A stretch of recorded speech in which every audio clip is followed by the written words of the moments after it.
कक्षा 10वीं के विद्यार्थियों को अध्याय 7 और अध्याय 8 से आईएमपी प्रश्न बता देता हूँ। सबसे ज़्यादा प्रश्न ना अध्याय 7 से देखने को मिलेगा, मतलब अध्याय 7 बस से टोटल 10 से 12 नंबर के प्रश्न आते हैं।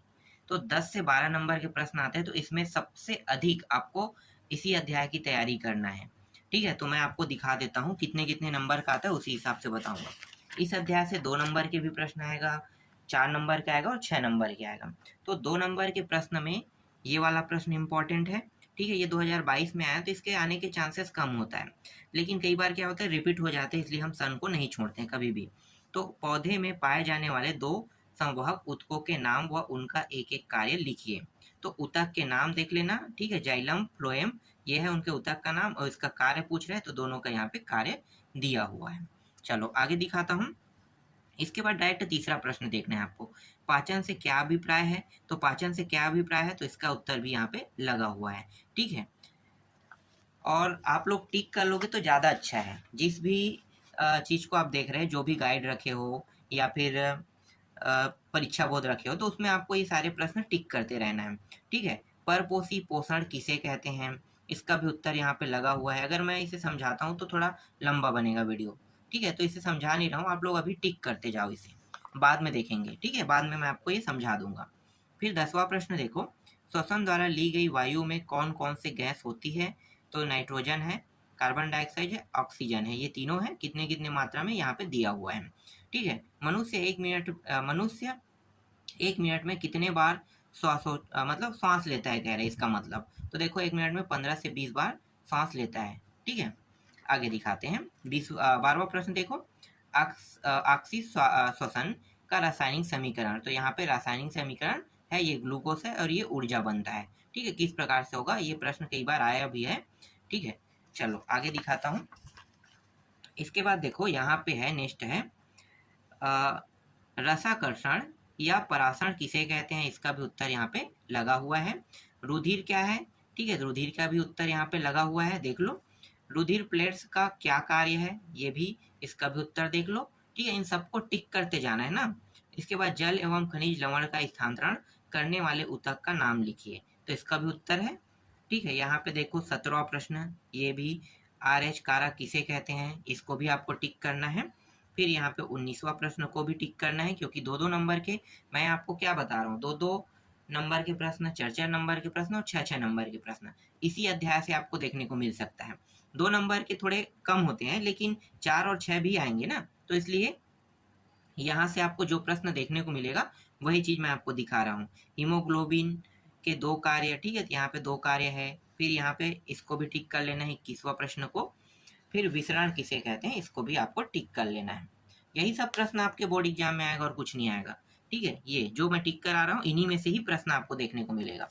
अब अगर परीक्षा बोर्ड उपयोग कर रहे हैं तो लघुत्तरी प्रश्न में ना और दीर्घोत्तरी प्रश्न में सारे प्रश्नों को टिक करना है। तो प्रश्नों को देख लो, ये प्रश्न आपको टिक करना है। ठीक है, ये इंपॉर्टेंट प्रश्न है, देख लो ढंग से।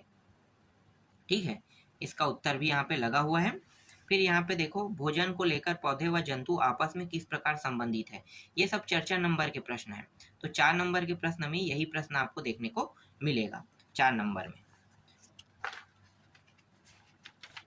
और इसके बाद देखो हृदय वाला चित्र, आपको चित्र भी बना के प्रैक्टिस करना है। ये प्रश्न 2022 में आया है, तो जरूरी नहीं है कि यही आए, लेकिन नेफ्रॉन इस बार आएगा। अगर 2022 में नेफ्रॉन आया होता तो हृदय नहीं आता, हृदय आता है नेफ्रॉन नहीं आता है, दोनों एक साथ कभी भी नहीं आता है। ठीक है, तो यहाँ पे देख लो, यहाँ पे एक और प्रश्न है, पाए जाने वाले पाचक ग्रंथियों के नाम। ठीक है, तो यहाँ पे तीनों का नाम दिया हुआ है। ये प्रश्न पहले आते थे, लेकिन अब नहीं आता है, तो अगर आप इसको छोड़ भी दोगे ना तो कोई फर्क नहीं पड़ता, ये नहीं आएगा प्रश्न।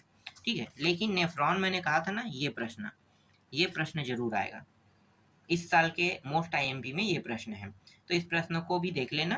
ठीक है, इंपॉर्टेंट है, पर छोड़ना नहीं है। जिसको मैंने राइट किया है ना, उन प्रश्नों को आपको छोड़ना नहीं है, क्योंकि यही प्रश्न जिनको मैंने राइट किया है यहीं से प्रश्न देखने को मिलेगा। इसको भी देख लो, मनुष्य के उत्सर्जन तंत्र का नामांकित चित्र। ठीक है, ये प्रश्न इंपॉर्टेंट है। इसके बाद मैं आपको दिखाता हूँ 7वां में, ये प्रकाश संश्लेषण की परिभाषा लिखकर प्रक्रिया और रासायनिक समीकरण लिखिए। ये प्रश्न इंपॉर्टेंट है। ठीक है, इसके बाद लघुत्तरी 2 में देखते हैं ये वाला प्रश्न। ठीक है, ये दोनों है, तो अलग अलग नामों से भी जाना जाता है, तो इसका मतलब नाम के हिसाब से अगर आप देखोगे तो ये भी इम्पोर्टेंट प्रश्न है। ठीक है, स्वपोषी और विषमपोषी। इसके बाद दिखाता हूं मैं दूसरा प्रश्न। ठीक है, इसको भी आपको टिक कर लेना है। देख लो, मनुष्य में सूत्र का निर्माण तथा उसका निष्कासन क्यों आवश्यक है। ठीक है, ये इंपॉर्टेंट प्रश्न है। और इसके बाद यहाँ पे तीसरा प्रश्न देखो, ये वाला HCl कार्य मतलब क्या कार्य करता है। ठीक है, ये हमारे भोजन को पचाने का कार्य करता है, हमारे पेट में ना HCl पाया जाता है, तो समझ लो वही चीज है। तो यहाँ पे लिखा भी है, 3 कारण है, आगे इसमें 1 2 और जोड़ देना, 4 हो जाएगा। ठीक है, श्वसन और श्वासोच्छ्वास में अंतर कह रहा है। ठीक है, तो इन दोनों के बारे में भी पूछा है, यहाँ पे देख लो, इसको भी टिक करना है। फिर रुधिर क्या है इसके बारे में। ठीक है, तो ये पूरा आप लोग देख लोगे, मैंने टिक किया है, मतलब छोड़ना नहीं है आपको। ये सबसे इम्पोर्टेंट अध्याय है। इसके बाद देखो छठवां प्रश्न। ठीक है, छठवां प्रश्न में इसको टिक करना है, मानव में रक्त के दोहरे परिसंचरण को समझाइए, इसको आपको टिक करना है। ठीक है, ये भी आ सकता है एग्जाम में। और इसके बाद देखो 7वां प्रश्न, ये प्रश्न को भी आपको टिक करना है। सिद्धांत नामांकित सावधानी किसका बताना है। प्रकाश संश्लेषण की क्रिया से क्रियम O2 गैस निकलती है, निम्न बिंदुओं के अंतर्गत वर्णन कीजिए, इसको भी आपको बनाना है। इसका आधा उत्तर यहाँ पे है। ठीक है, ये मिल जाएगा आपको आसानी से, आपके बुक या गाइड जहाँ भी ढूंढोगे वहाँ पे मिल जाएगा। ठीक है, इसके बाद दीर्घोत्तरी में आते हैं। दीर्घोत्तरी प्रश्न क्रमांक देखो, सीरा धमनी से किस प्रकार अलग है, इसको आपको देखना है। ठीक है, इसमें अथवा दिया है, मतलब इसे इस नाम से भी जाना जाता है। और ये रहा। ठीक है, दोनों सिरा और धमनी में अंतर दिया हुआ है। आगे दिखाता हूँ। इसके बाद आपको ये दूसरा प्रश्न नहीं पढ़ना है। ठीक है, इसको छोड़ देना है, ये वाला कोई काम का नहीं है। इसके बाद दिखाता हूँ, और है क्या यहाँ पे, तीसरा प्रश्न कहाँ है भाई, दूसरा पौधे, तीसरा, ये उसी का टॉपिक है, इसको नहीं पढ़ना है आपको। मैं अगले में जाता हूँ। तीसरा प्रश्न मुझे दिखाई तो नहीं दे रहा है इसमें, तो हाँ यहाँ पे तीसरा प्रश्न। ठीक है, तीसरा प्रश्न को देखना है, ये वाला प्रश्न इंपॉर्टेंट है। ठीक है, आक्सी और अनाक्सी श्वसन में अंतर है, इसको भी आपको याद कर लेना है। ये प्रश्न, ये अध्याय बहुत इंपॉर्टेंट है, बहुत ज्यादा, क्योंकि 10 नंबर के प्रश्न फिक्स है यहाँ से आएगा, तो इसलिए इसको छोड़ना नहीं है आपको।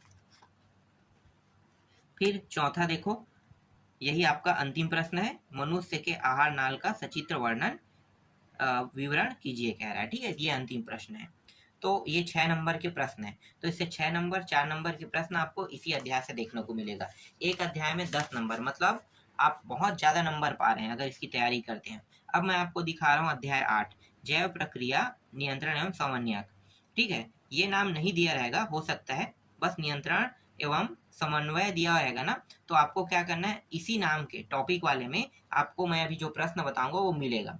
तो इस अध्याय से आपको प्रश्न देखने को मिलेगा 2 नंबर का। ठीक है, 2 नंबर और 4 नंबर के हिसाब से। तो मैं यहाँ पे जो जो टिक किया हूँ ना उसको दिखा देता हूँ। ये प्रश्न मैंने टिक किया है। ठीक है, जैव, दूसरा प्रश्न, पहला नहीं देखना है आपको, दूसरा देखना है। ठीक है, ये प्रश्न है तो इम्पोर्टेंट, चलो इसको ले लेते हैं। इसको छोड़ेंगे तो नुकसान हम ही को हो रहा है, क्योंकि उद्दीपन की प्रति प्रक्रिया एक सेकेंड, व्यक्त करने की क्षमता उदाहरण से ही समझाइए, इसको नहीं छोड़ सकते, ले लेते हैं। ठीक है, इसके बाद इसको भी देख लो, ये भी इम्पोर्टेंट है। आगे दिखाता हूँ, तीसरा प्रश्न देखो, मनुष्य में पाए जाने वाली प्रमुख अंतःस्रावी ग्रंथियों के नाम बताइए। तो जो जो ग्रंथि पाया जाता है आपको ये लिखना है। ठीक है, इसके बाद देखो सूत्र युग्म क्या है, तो सूत्र युग्म के बारे में यहाँ पे बताया गया है। समन्वय क्या है, ठीक है, इसको भी देख लेना है आपको। फिर यहाँ पे देखो तंत्रिका आवेग क्या है, केंद्रीय तंत्रिका तंत्र के प्रमुख भाग कौन कौन से हैं, इसको आपको याद करना है। ठीक है, ये एक्सॉन क्या है, इसको याद कर लेना है।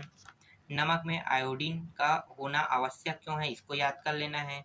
ये भी एक ही प्रश्न है। ठीक है, और टिक भी करते जाना अपने, अगर जिनके पास परीक्षा बोध है वो सभी को मैं बोल रहा हूँ ना। तंत्रिका तंत्र से आप क्या समझते हैं, इसको देख लेना है। किन्हीं 2 पादक हार्मोन के नाम लिखिए। ठीक है, इसको देख लेना है। जैव उत्प्रेरक किसे कहते हैं, इसको आपको रटना है। ठीक है, इसके बाद ये जो प्रश्न मैंने छोड़ा है ना, आपको इसको देखने की आवश्यकता नहीं है। डायरेक्ट हम आ जाते हैं चौथा प्रश्न में। ये पीयूष ग्रंथि को मास्टर ग्रंथि क्यों कहते हैं, इसको पढ़ना है। पादक हार्मोन किसे कहते हैं, ठीक है, ये वाला प्रश्न, इसको आपको पढ़ना है। ठीक है, टिक करते जाना ना आप लोग। इसके बाद डायरेक्ट आ जाते हैं 8वां प्रश्न में। सीधा आ जाओ 8वां प्रश्न में। 7वां इंपॉर्टेंट है लेकिन मैं इसे छोड़ रहा हूँ।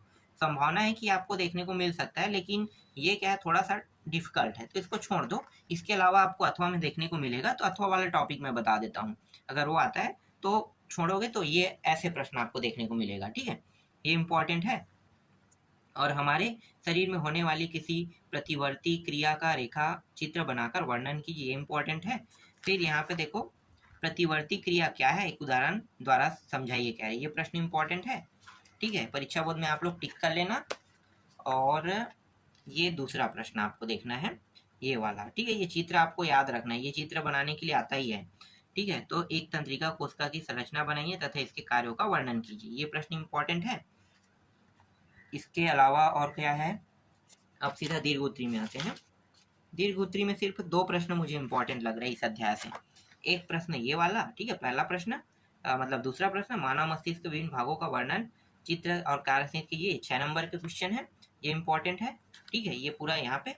और इसके बाद यहाँ पे ये वाला जो तीसरा प्रश्न है, ये इंपॉर्टेंट है, ये आपको मिल जाएगा आसानी से, नाम ढूंढ लेना, ठीक है, ठीक है। ग्रंथि हार्मोन्स और हार्मोन्स के काम यहाँ पे। तो ये इतने ही प्रश्न है इस अध्याय से इंपॉर्टेंट है।